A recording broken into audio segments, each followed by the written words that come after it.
Every empire believes its alliances are permanent. Rome thought the same about its client states. Britain assumed its dominions would never drift. The Soviet Union counted on satellite loyalty until the very end. History teaches us that alliances don't collapse from external pressure. They shatter from within when the cost of maintaining them exceeds their value, when trust erodes faster than threats can unite them, when partners begin calculating the mathematics of independence. What happened 3 weeks ago wasn't reported as a crisis. It was presented as diplomacy, framework agreements, and face-saving summits.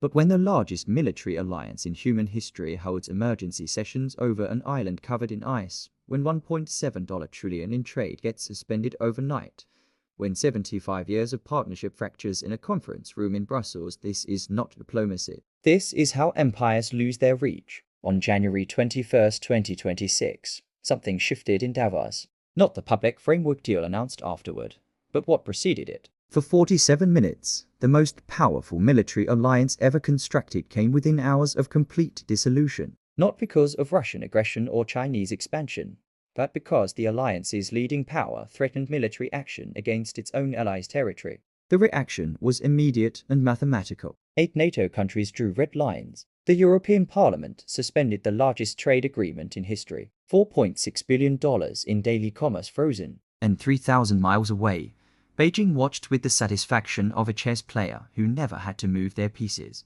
We have seen this pattern before. When Rome began demanding tribute instead of offering protection, its allies started calculating alternatives. The Gallic tribes looked to Germanic confederation. Greek city-states explored Persian partnerships. Client kingdoms weighed independence against imperial taxation. The arithmetic of alliance shifted from benefit to burden. When Britain imposed economic coercion on its dominions during World War I, independence movements accelerated. Canada sought separate representation at Versailles. Australia demanded control over its own defense. South Africa chose neutrality in subsequent conflicts. The empire that claimed the sun never set began experiencing permanent twilight. When the Soviet Union used military threats against Warsaw Pact members in the 1960s, the satellite states began their quiet drift toward the west. Hungary after 1956, Czechoslovakia after 1968, Poland throughout the 1970s. Each intervention weakened the alliance it was intended to preserve. The sequence is always the same. The hegemon grows desperate. Demands become threats. Partnerships become extraction relationships. Allies become exit strategies. But what makes this moment historically unique is the speed. Previous alliance collapses took decades. The Roman system degraded over centuries of barbarian pressure and internal decay. The British Empire unwound across generations of decolonization and economic decline. The Soviet system crumbled through decades of ideological exhaustion and economic failure. This fracture is happening in real time, measured in quarters rather than decades. The numbers tell the story that diplomats won't acknowledge. Warren Buffett, the most successful investor in modern history, just stepped down with $381.7 billion in cash reserves, the largest defensive position in corporate history. For 12 consecutive quarters, Berkshire Hathaway has been a net seller of stocks while building unprecedented liquidity. This is not market pessimism. Buffett isn't betting against American business. He is recognizing what current valuations represent. A system pricing imperfection when the structural foundations are cracking. When the man who built wealth through 60 years of American prosperity builds fortresses instead of buying assets, the signal transcends financial markets. This is fortress building during institutional breakdown. Simultaneously, the financial system that underwrites Western alliance power faces an unprecedented challenge. Bank of America's CEO warned that $6 trillion could leave the traditional banking system within 36 months. Not to foreign banks or rival currencies, but to blockchain-based alternatives that bypass the institutional framework entirely. BlackRock's $70 billion Bitcoin ETF in just 2 years isn't speculative enthusiasm. It's institutional recognition that the monetary system supporting global alliances may not survive in its current form. When the largest asset manager in the world builds infrastructure for alternatives to traditional finance, the implications extend far beyond investment portfolios. When the world's reserve currency system faces technological disruption at the exact moment its military alliances fracture, history suggests the convergence is not coincidental. The deeper pattern becomes visible when we examine resource dependencies that make modern alliance systems vulnerable to pressure from non-allied powers. China just demonstrated a new category of economic warfare against Japan, cutting of rare earth elements. These 17 obscure minerals that make modern military technology possible, controlled almost entirely by Beijing. Japan's economy lost $4.2 billion in 3 months from this quiet embargo. No military confrontation, no diplomatic crisis, just export controls that crippled industrial production. The United States faces identical vulnerability. Every F-35 fighter jet requires 420 kilograms of Chinese rare earths.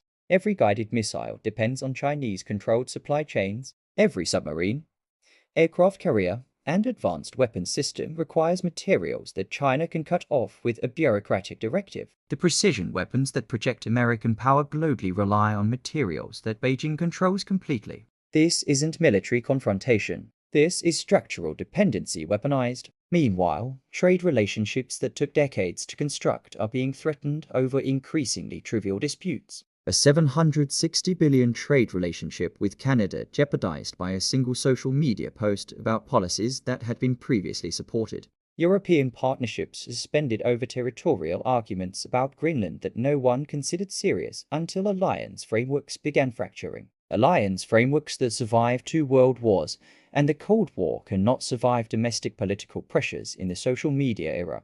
The mathematics are becoming impossible to ignore. Alliance maintenance costs are rising while alliance benefits decline. Military spending increases while economic coordination fractures. Trade relationships require constant renegotiation while competitors offer alternatives without conditions.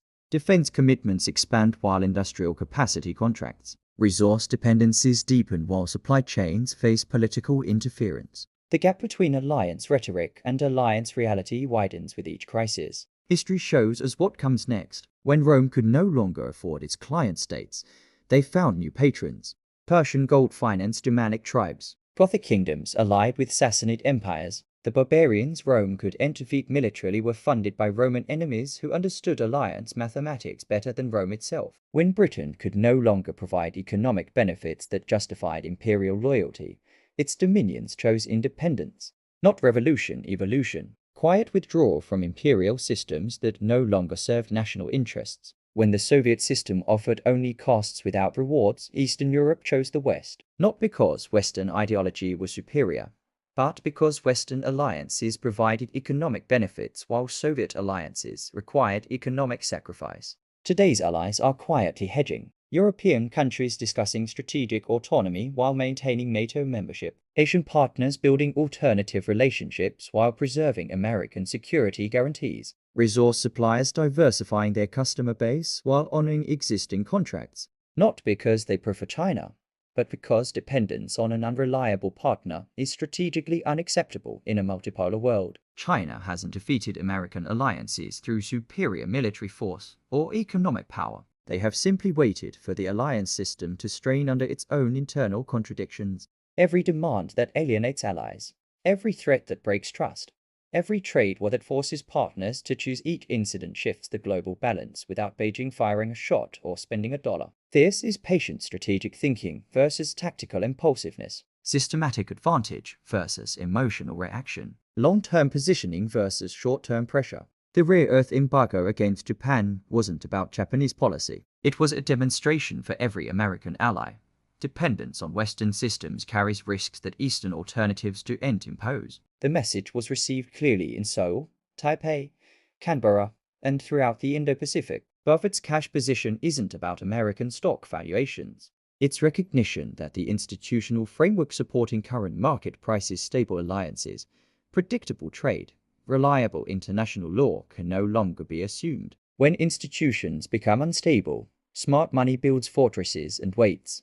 The banking sector's $6 trillion exodus problem isn't about cryptocurrency disruption. It is about a financial system built on trust and stability confronting technological alternatives that offer better terms without political complications or alliance obligations. Each crisis appears separate when viewed individually. Together, they reveal a pattern that historians recognize: the moment when maintaining an empire becomes more expensive than abandoning it, when allies become liabilities rather than assets, when the costs of global leadership exceed its measurable benefits. What makes this transition particularly dangerous is its financial architecture. The Bretton Woods system that established dollar dominance assumed stable Western alliances. When allies begin calculating exits, they also begin questioning monetary dependencies. The euro was created partly as insurance against dollar weaponization. Digital currencies represent the next evolution of that logic. The Chinese yuan clearing systems, Russian SPF's payments network, and European Instex mechanism all developed after experiencing dollar-based sanctions. Each alternative reduces dollar transaction volumes. Each reduction weakens the financial leverage that backs alliance commitments. When Francis Charles de Gaulle demanded gold convertibility in the 1960s, he was challenging dollar dominance while remaining within NATO. Today's challenge is more fundamental. Countries are building alternatives to the entire Western financial system, not just seeking better terms within it. The infrastructure supporting American global reach requires willing partners at every level. Naval bases need host country agreements. Satellite networks need ground stations. Supply chains need cooperative governments. Intelligence sharing needs trusted allies. Payment systems need compliant banks. When trust erodes, infrastructure becomes vulnerability. Every base becomes a hostage. Every alliance commitment becomes a potential trap. Every economic relationship becomes a source of leverage for competitors. We are witnessing what happens when 7 decades of institutional momentum encounters the mathematical reality of imperial overextension. Not dramatic collapse, but steady erosion. Not military defeat, but economic withdrawal. Not revolution, but quiet realignment toward more sustainable partnerships. The Greenland crisis will be remembered not for what was said in public, but for what was calculated in private. Every ally now maintains contingency plans for American unreliability. Every trade relationship includes alternatives to American markets. Every resource supply counts customers beyond American demand. This is how empires end in the modern era, not with military conquest or economic collapse, but with the gradual recognition that the benefits of partnership no longer justify the costs of dependence. The alliance system that defined the post-war order wasn't destroyed by external enemies. It was abandoned by internal mathematics. And once allies begin calculating alternatives, the process becomes mathematically irreversible. The signs are accumulating beyond statistical noise. Alliance structures fracturing over territorial disputes that previous generations would have resolved diplomatically. Financial systems creating alternatives to frameworks that once seemed permanent. Resource dependencies becoming weapons in conflicts that haven't yet been declared. This is not the sudden collapse that Hollywood portrays. This is the methodical unwinding that historians document, step by step, crisis by crisis, decision by decision, until the accumulated weight of contradictions overwhelms institutional momentum. The Greenland framework wasn't a victory. It was damage control. The rare earth embargo wasn't about Japan. It was proof of concept. Buffett's cash position wasn't market timing. It was recognition of institutional fragility. And somewhere in Beijing, planners who have studied the decline of empires throughout history are marking each development on a timeline that stretches far beyond election cycles or quarterly earnings reports. When allies become mathematical liabilities, mathematics wins. When fortress building becomes more attractive than expansion, contraction begins. When alternatives become more reliable than traditions, traditions end. The only question remaining is whether anyone will recognize the pattern before it becomes irreversible. Consider the precedent. The Roman Senate continued debating grain subsidies while Germanic tribes crossed the Rhine. British Parliament discussed colonial administration while dominions declared independence. Soviet Politburo planned 5-year targets while satellite states negotiated separate peace treaties. The institutional momentum that creates empires also blinds them to their dissolution. The same processes that build alliance systems prevent them from recognizing when those systems have become counterproductive. What we are witnessing isn't the failure of American power. It's the natural evolution of imperial systems when they encounter the mathematical limits of their effectiveness. The alliance structure that worked for 70 years doesn't work anymore. Not because enemies defeated it, but because the costs of maintaining it now exceed its strategic benefits. History suggests they won't recognize the pattern.